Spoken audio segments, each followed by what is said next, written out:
meclisinde görüştüm. Söyle güzel kimliği sever yar sen.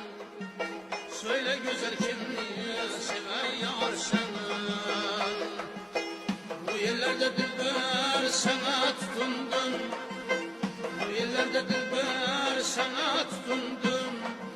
Söyle güzel kimliği sever yar sen.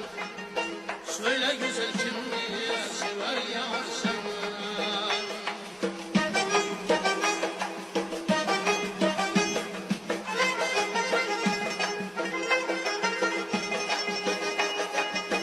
Tamaşa eyledin benim boynuma, edeb ikram bilen geldin yanıma.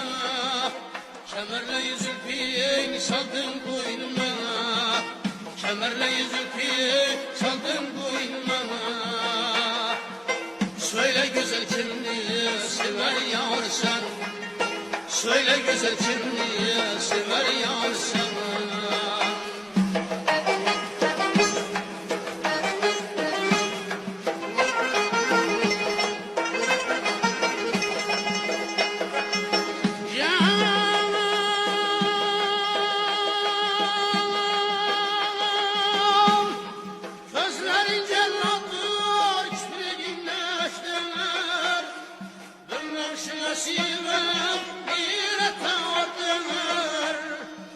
Seni gül yaşardığım gün ve gün artar.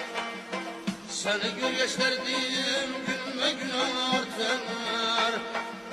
Söyle güzel kimliği sever yar sen. Söyle güzel kimliği sever yar sen.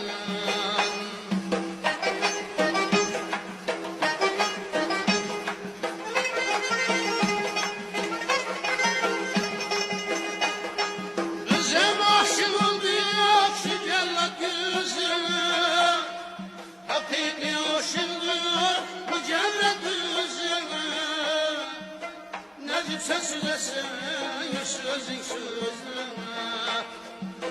Necip sen söylesin sözün sözüne.